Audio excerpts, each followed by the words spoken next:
The moon hung like a watchful eye over the desolate town of Coldwater, casting long, eerie shadows across the dusty streets.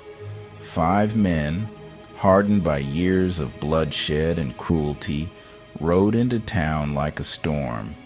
They were infamous outlaws, despised and feared by all who crossed their path. This night, Coldwater was their playground. The outlaws wasted no time. Guns drawn, they ransacked homes, slaughtered men in their sleep, and dragged women into the streets. The town's cries of despair echoed into the night, but the 5 men showed no mercy. They took what they wanted, valuables, food, and bodies, leaving a trail of death and destruction in their wake. As the night wore on and the fires of their chaos burned brightly, the outlaws turned their gaze to the last house in town. Perched ominously atop a hill, it seemed to watch over Coldwater like a silent sentinel. Its windows were dark, and the air around it felt colder than the rest of the town. "Let's finish this," growled Cyrus, the leader of the gang, as he spurred his horse forward. The others followed, their greed and bloodlust undiminished. They reached the house and peered through the windows. Inside, an old man and his wife sat quietly in their living room, seemingly unaware of the carnage that had unfolded below. Cyrus pounded on the door, but there was no answer. The silence was thick, almost suffocating. "Open up, old man," shouted Jed, the most volatile of the group, his voice dripping with menace. When no response came, he kicked the door in, the wooden frame splintering under the force. The outlaws barged in, guns ready, expecting screams, fear, anything, but the old couple just sat there, calm and composed, as if they had been expecting them. "Well, well," sneered Cyrus. "Looks like we've got ourselves a couple of stubborn old fools. This'll be easy." He strode forward, but something in the old man's eyes made him hesitate. They were too dark, too deep, like staring into an endless void. The old woman finally spoke, her voice a cold whisper. "You shouldn't have come here." Before Cyrus could react, the room was plunged into darkness. The air grew colder, and an unnatural silence fell. The outlaws, once so confident, now felt the first stirrings of fear. "What the hell's going on?" Jed barked, but his voice wavered. Then, with a speed that defied reason, the old couple moved. Their once frail bodies twisted and elongated, revealing monstrous forms with fangs gleaming in the dim light. The outlaws tried to fight, but it was futile.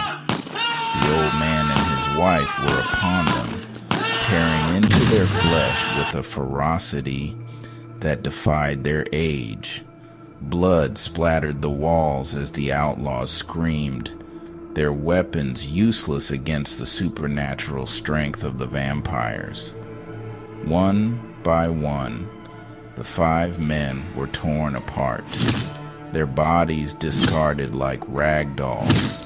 The couple feasted, their hunger insatiable, until all that remained were lifeless corpses and the echoes of the outlaws' final terrified screams. As the first light of dawn crept over the horizon, the old man and his wife returned to their seats, their monstrous forms fading away. They sat in silence, their eyes once again calm and composed, waiting for the next unfortunate souls to cross their path. The night air was thick and oppressive, wrapping itself around Michael like a shroud as he stumbled through the darkened streets. His breath came in short, ragged gasps, his heart pounding in his chest. Shadows danced at the edges of his vision, moving with a sinister purpose that sent chills down his spine. He didn't know where to go. He only knew he had to keep moving, had to escape the nightmare closing in around him. He had seen them earlier, lurking in the alleys and behind the trees, figures that defied explanation, twisted, malformed creatures with glowing eyes and gaping mouths full of razor-sharp teeth. At first, he had thought it was just his imagination, but then they had started to move, creeping closer, their whispers growing louder. Michael's legs ached, but he pushed on, his mind racing with fear and confusion. The town had never felt like this before, so alien and hostile. It was as if the very ground beneath his feet had turned against him. Every familiar landmark twisted into something grotesque and terrifying. He turned a corner and saw a faint light spilling out from an old, dilapidated warehouse at the edge of town. Desperation drove him toward it.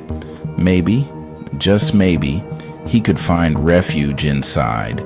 He reached the door and shoved it open, the hinges groaning in protest. Inside, the warehouse was a cavernous space filled with towering stacks of crates and machinery, long since abandoned. The air was thick with dust and the smell of decay. The flickering light came from a single, bare bulb hanging from the ceiling, casting long, eerie shadows across the floor. Michael hesitated, his instincts screaming at him to leave, but he couldn't go back out into the night. The creatures were out there, waiting. Taking a deep breath, he stepped inside, the door creaking shut behind him. For a moment there was silence. Then the shadows began to move. They emerged from behind the crates and machinery, creeping closer, their monstrous forms barely discernible in the dim light. Michael's breath hitched in his throat as he backed away, his mind screaming in terror. These weren't just shadows. They were the things he had seen outside, the nightmares that had chased him through the town. One of the creatures, larger than the rest, stepped into the light. Its body was a mass of writhing tendrils, its face a grotesque parody of humanity, with eyes that glowed like embers. Michael could feel its malevolent gaze piercing through him, and he knew he had to fight. He grabbed a rusted metal pipe from the floor, brandishing it like a weapon.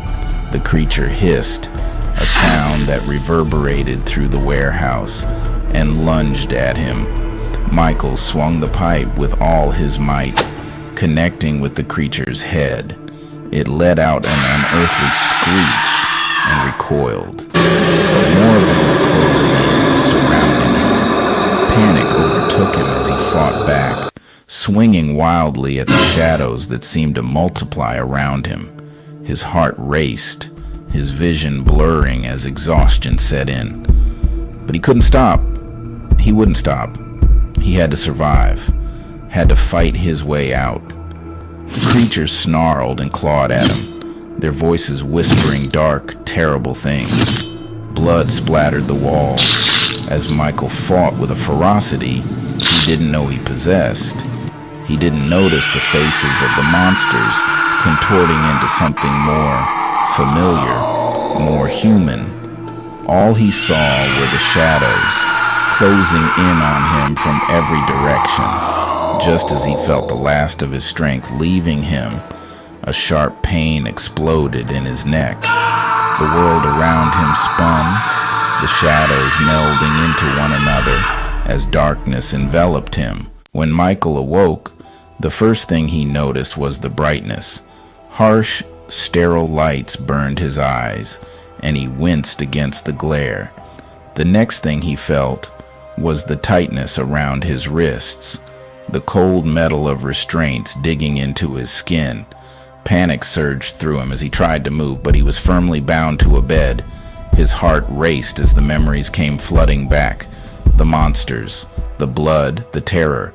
But now, in the harsh light of this room, something felt wrong, out of place.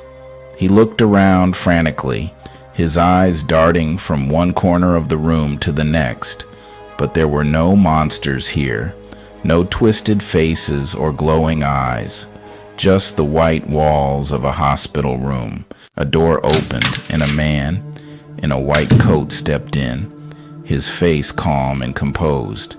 "Michael, do you know where you are?" Michael stared at the man, confusion and fear swirling in his mind. The monsters, they were everywhere. I had to fight them. The doctor sighed, a look of deep concern in his eyes. "Michael, you're in a psychiatric hospital. You've been here for weeks now. There were no monsters. You were hallucinating. You had a severe episode and became violent. You attacked several patients and staff. We had to sedate you." The words hit Michael like a blow, his breath catching in his throat. He looked down at his blood-stained hands, the memories of the night replaying in his mind. Had it all been a hallucination? The creatures, the horror, the bloodshed. Was it all just in his head? His eyes filled with tears as the reality of his situation began to sink in. Michael suffered from schizophrenia, but as he closed his eyes trying to make sense of it all, a shadow flickered in the corner of the room. Just for a moment, he opened his eyes, heart pounding, but the shadow was gone. Or was it? Thank you for watching. Both stories were written and produced by Sir Fables. If you like our content, be sure to subscribe and hit the notification bell so you don't miss our next video.